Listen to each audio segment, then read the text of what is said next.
Behold, my glorious supporter, True Mr.FOoT, has requested probably a response to a song lyric I don't know. I really love that you're all digging into the fact that I don't know many references like this. It's excellent work. For entertainment purposes, I will read the probably song quote and then respond to it somehow. What if I were to say goodbye? Leave it all behind. What if time was on your side? Would you keep this in mind or let it pass you by? I'm haunted by the feeling like I do know what this is, but I really don't though. So we're just going to respond in some way. Here's what I've done. I have 3 writing exercise responses. These are the 3 things that made me think of. We're going to talk about them in order, but I'll just say them one at a time. Reinventing yourself at various stages of life. This song quote reminds me of the tendency to, kind of make yourself again at various points throughout life. Here's kind of what I mean. In my part of the world, anyway, there are, for a lot of your life, these natural stopping points every 4 years.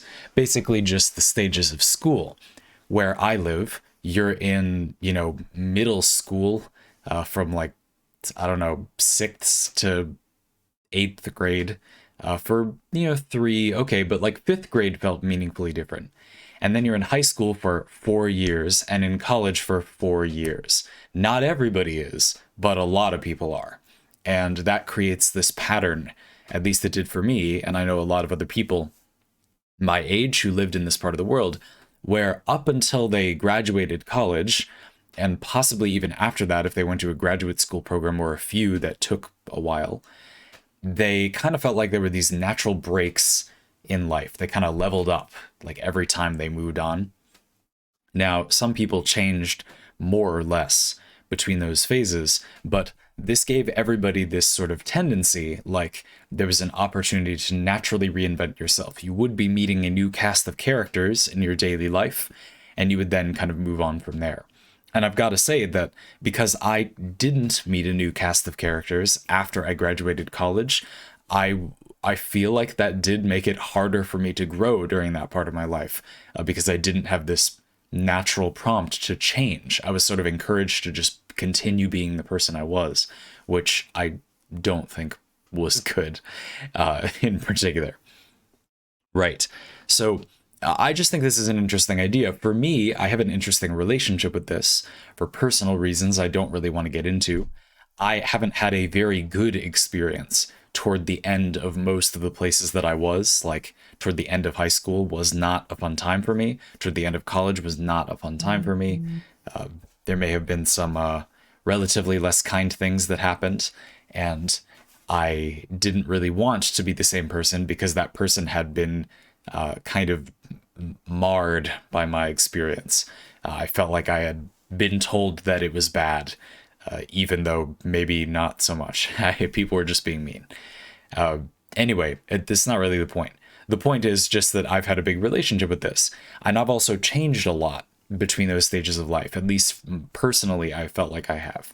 So this is something I think about a lot. There is this fetishization in my mind, this desire that when people who haven't seen us for a while see us again, we have this sort of like a time skip in a piece of media, We look different and badass and better in some obvious way that everybody can see, which this is impossible. This doesn't happen.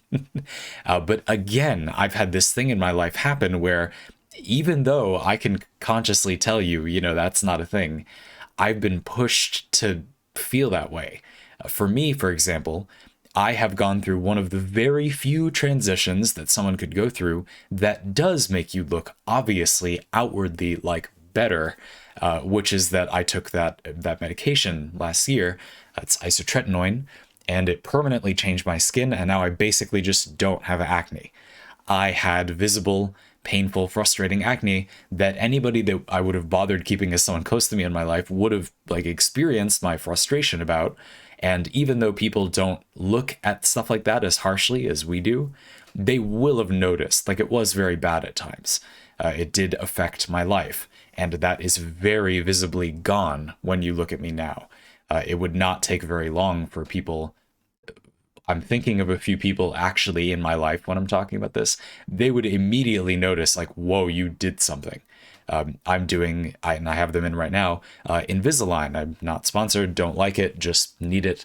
And so my teeth like look visibly different. In particular, I had a prominent gap in my two top front teeth that everybody who's ever met me will probably remember. They might not have hated it or been bothered by it, but it was not a difficult feature to notice. I had this animated face, and whenever I did this expression I'm doing right now, you would see it, you know? And if those people met me now, that is very easy to notice. Like, that's gone. You change that, you know? I remember, you know, even just wearing my hair up instead of having it be longer is, you know, obviously that was something people noticed. But yeah, these are like, I happen to be a person who would tell you calmly that, you know, you don't really just reinvent yourself. You really are a product of your past experiences. And yet I have also been a person who's been given like the most encouragement to act like that, you know, kind of ridiculous, silly fantasy actually is a thing that would happen. You know, it applies to me more than a lot of people that have had a life experience like mine. And so I'm being kind of pushed to invest in that fantasy, even though I'm the person telling you, like, no, that's not really a thing. Don't be such an edgelord is how I would respond to that. And you know what? Fine. Like, you can be. It's okay to be proud of progress you've made. I just feel like that isn't what this is. I feel like it's me, like when I'm thinking of it right now, it's like it would be like a gotcha moment. Like, like, see how well I did. I don't know, without you or something, you know what I mean? Like, I don't even have anything like that I'd be saying, but it's just like, I don't know. It's like, it's a form of comeuppance in some way. That's the attitude behind it, which I feel like is not, maybe not particularly healthy. Okay. So anyway, that's what I thought of when I can imagine edgy Zandy, with the, what if I were to say goodbye, leave it all behind, you know, that was the initial reaction I had. Okay. The second thing, the what if time was on your side thing. This brought to mind a topic I think of really often, having infinite or just like a huge amount of time. What if at some point in your life you just had like a ridiculous amount of time? Maybe magically, it's possible that it would happen for some esoteric reason. You win the lottery and a viral pandemic happen at basically the same time. You do not need to do anything. You have all the money you would need to live off of for the foreseeable future, but you also sort of can't do anything. You can't go hang out with people. You are quarantining, I hope. What do you do? We realized when the pandemic actually hit, when this sort of happened to a lot of people, that most people, at least in the society I live in, do not have any idea what they would do with all that time. Like, not even a little bit. They have no clue how to like actually live their life. They're too busy maintaining it, which again, that's not their fault. They're not like shallow. That's because of our crappy society that forces them to spend all their time maintaining their life instead of living it. That being said, they still don't know. I am a person who is uniquely qualified to answer this question. I was not asked, because I am a person who has thought about that quite a bit. I'm very heavily invested in having an answer to this question because, for me, it feels like there's no point in getting to the end of like setting up my career in a good way and making things like stable and profitable, for example. If I don't have an answer to this question, I'm not earning anything. I'm going to be worse off when I get to that goal. So instead, for my entire life, I have been very well armed to answer this question so that when I succeed in my career, thus gaining more comfort and income and free time, I am immediately automatically better off because I have an answer ready for what I will do at that time. I have something that I don't know if I call it a dream because it's too esoteric, but like I have a goal in front of me that if I achieve this, I will immediately directly gain something that I want. So there will never ever be a problem with me motivating myself to do things. I would only ever not be motivated because I would feel like I wasn't accomplishing that goal in some more long-term way. I'd feel like I was just doing the work, but it wasn't paying it forward, that kind of thing. I would never, ever, I have never and will never have a problem with, like, why am I even bothering trying to progress this forward? It is self-evident why I'm doing that to me. And that is a wonderful feeling, which is why I don't think it's bad or stupid that most people cannot answer this question, like, what would you do with a huge amount of free time? But I think people they would benefit from being able to answer this question. This is not about judging people for not being able to answer it. This is just about strongly recommending something that I think is one of the better decisions I've made in my entire life. And why would I not say, hey, I think this is a good idea. May I humbly suggest that you do this too? And then provide it as an example. Right. So what would I actually do with all this time? Yeah, I mean, so at the moment, I don't have an amount of free time in my life where I would start doing some like really major thing. I mostly spend a lot of that time playing video games and doing things that are kind of related to the other things I'm doing. I'm not like getting a whole new pie and eating it. I don't know what's been up with me and pie lately, by the way. I would, for example, probably pursue music. I was really into music production, like electronic music production, when I was in high school. I had a high school that had a really small, really irrelevant, but very expensive music production lab. Like, it was really good. It didn't need to be. Nobody much really used it as such, but I did, and a few other students did. And I took a class in there. I took the advanced placement music theory test. You might not know what that is if you don't have this specific schooling system. Anyway, whatever. Where you had to sing onto a tape as part of the test, and I got every single question on the test right, but then they were like, your singing was just garbage, so screw you. And I thought, why is this part of, okay. I still got a 4 out of 5. I don't know, it's fine. But I thought I'll never forget that test. It was such a meme. I was answering the questions and thought, this is a complete cakewalk. But the only part that actually matters is unpassable because I don't have a good singing voice. Like, why are we even taking this? So anyway, I spent a lot of time doing that. And when I applied to colleges, I did apply to a school that had like an extension of that program because I liked that. I was interested in doing that, but I didn't do it, even though I got in, and that was a very good school that shall remain nameless. It was a very good school. By some metrics, it is literally the best school, not like considered widely to be the best school of all time or whatever. But if you're looking for a specific thing, it is like the best school for that thing. I got into another school that is the other school you might argue is like the really good school for that. In my part of the world, at the time I applied to college, which was like 10 years ago. Okay, and I didn't go. I didn't think very hard about going either. And the reason was that when I had the options in front of me, as you often feel this experience, it became very easy to decide that I didn't need to go do that. Like, it would help, obviously. I would then make a bunch of music or whatever and probably have fun, but I realized that that wasn't really a problem I was having. I felt like if I was just given 4 years to do nothing, I could probably just also do it. I'm not trying to say it's pointless to go to school for that. Quite the opposite. Because you're learning software details, it's fairly obviously pointful to do that. No, it's more that I just felt like I didn't really need that at this time in my life. And I was absolutely correct. What I needed was to have a good social experience. And it didn't matter like what I was going to study. Now, I rationalized this at the time and sold it to my parents by saying that I thought it was better to study something more general. I majored in English. And that's a good argument, but it was a lie. I mean, I may not have known it was a lie at the time, but myself internally at the time did not think that reasoning. Like, that was not reasoning I had. More loosely, I thought, like, I'll write a book or whatever. And writing a book is something I would do if I had, functionally infinite or like a ridiculous amount of free time. If when the pandemic happened, began, 2 years ago.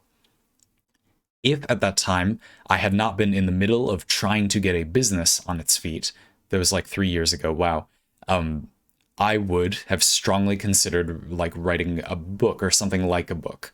I would have strongly considered, yeah, like getting way into music production, something like that, you know?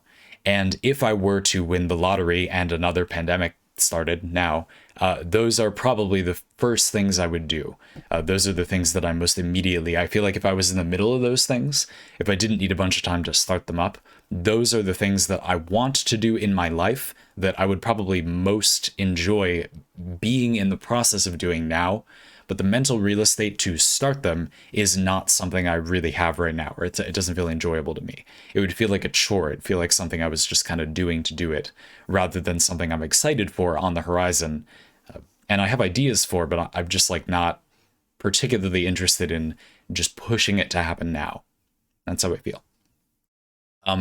Learn languages is a common response if you had a ton of time to yourself. Something like walk the Appalachian Trail. Do folks know what the Appalachian Trail is? Anyway, that's very near me, so maybe I would do that. One reason I didn't do that for a lot of my life is because of my skin. I would get infected. This is gross. Skin. I would get acne, and it would get infected and be awful if I tried to just like camp a bunch. That was always something that kept me from camping. I actually really like camping, and this is a good part of the world to like camping in, but I hardly ever actually do it, or I did up until now, because until about 5 or 6 months ago, it was absurdly uncomfortable for me to do essentially anything other than be in the space that I had, cleanliness locked in for. Going anywhere on any trip at any time has always had this like massive inherent negative, but I really, really like doing that. So I'm, kind of toughed it out anyway. But travel or some kind of wilderness adventure is the kind of thing that I would enjoy doing now that I've eliminated the problems with doing that. Again, if I had a pretty absurd amount of free, I mean, the Appalachian Trail, it's like you wouldn't need years to do it, but the thing is, you're spending all of that time doing it. You're gonna leave and not come back for months, and you will do nothing but be walking that trail. You don't have to do it that way, but that's what I'm talking about doing. And I would bring someone with me. I'm not sure who that would be at the moment. There's a few candidates. Anyway, the second thing that I interpreted, as this parlay has gone well and truly off the rails, but you've been a Parley patron for a while. If you didn't want me to do this, you wouldn't have asked the question this way. So I'm quite confident that you're having as good a time as you expected to. Finally, I'm going to give the third response. The end of this, or the beginning is, what if I were to say goodbye? And then this bit at the end called, would you keep this in mind or let it pass you by?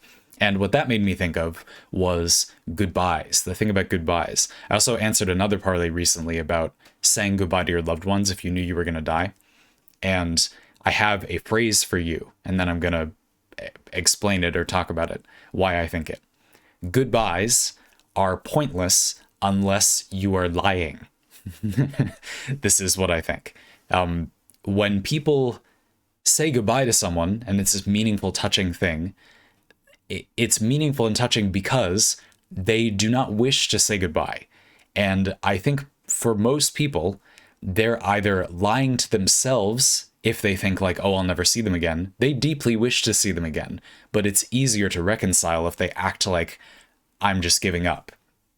It's easier to just give up, but it's a lie. It's not true. You're not really giving up. Deep down, you are holding on to this idea that you might be able to see them again. Or you're saying goodbye specifically to not burn a bridge that you intended to cross again someday. I'm speaking guilty as charged for that one. But for a lot of people, it's like the reason to give a solid goodbye is because it's not about saying goodbye at all. It's effectively kind of networking for your future self. That goodbye is the hello of you meeting that person again. Or again, the goodbye and then you acting like that's the end is, I would argue, kind of a lie to protect yourself. And there's no pejorative here with lying, by the way. Lying is just the word. protecting your emotions is something we all do.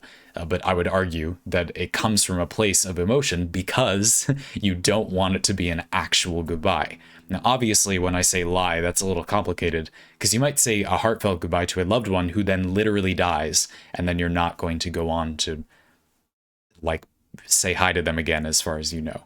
But I would go so far as to say that most of us even have this inkling, even if we don't believe in the afterlife, like, but I like might somehow talk to them again, you know? Maybe you don't. I'm not trying to tell you you do, but I think a lot of people do have this attitude. It's very tempting. The same way it's tempting to pretend that you're never going to see them again, and like that you can give up on that, I guess. Human emotions are not so easy to remove, but it feels easier to feel like you can do that. I also think it feels easier to be tempted by the idea that you would, again, maybe through like you're not going to do anything, but maybe through some convoluted means you will end up around the person again. Even for the other one where like the goodbye is kind of like the hello of when you'll meet them again. I think of that too, where, there are a lot of people where I've kind of cut ties with them, but I would have no problem with them breezing into my life again. They like won't, and I'm not going to do anything to make that happen, at least not at the moment. Although I've thought about it, which I don't think they have. But if they did, I would act like I'd planned it all along. You know what I mean? I wouldn't really be surprised. I would just be like, oh, this is happening. Like, so I never really meant it when I stopped talking to them. That's how I feel anyway. I'm not trying to tell you, I said this like, I'm trying to tell you a truth about humans, which I do kind of think this is. I do think goodbyes are kind of like only a thing people do. They're pointless, but they're not really done unless the intent of them is not to say goodbye to the person. After all, if you were saying something that means I will never see you again and the stakes between the two of us have now ended, then what is the point of saying or doing anything? Obviously, you might say like to comfort yourself because in your head, they're not gone, that's how I think of it anyway. You wouldn't say goodbye to someone with whom it's just like pointless, I guess, if it really feels pointless. Like a lot of the time, maybe other people haven't had as good of a breakup experience as I have, but I've had a couple of relationships where I broke up with the person and it didn't upset me that there wasn't closure. We didn't sit down and have like a conversation that was closure, because there was, just not formally. Like there wasn't anything that I felt like there was left to say. And so we had effectively said goodbye, but we didn't say goodbye. It just felt pointless to do that because we genuinely felt like we understood that there was no point in us trying to be together anymore. So it didn't feel like there were any stakes. We destroyed the stakes. And so now there isn't any reason to say goodbye, so we didn't. And I don't feel upset about that. Again, the saying goodbye would have been pointless because it kind of doesn't mean that. That's what I think. That's my weird claim about goodbyes being pointless. What do you think? I interpreted this, again, probably like song lyric or something, and I don't live under a rock. I really don't. I think you know this. I don't know. This is just not my purview. And so whenever I get sent things like this, I have to make some strange response. But I hope you had fun. I hope these 3 discussion points, a little variety pack, was a fun way for me to reconcile my ignorance. What do you think?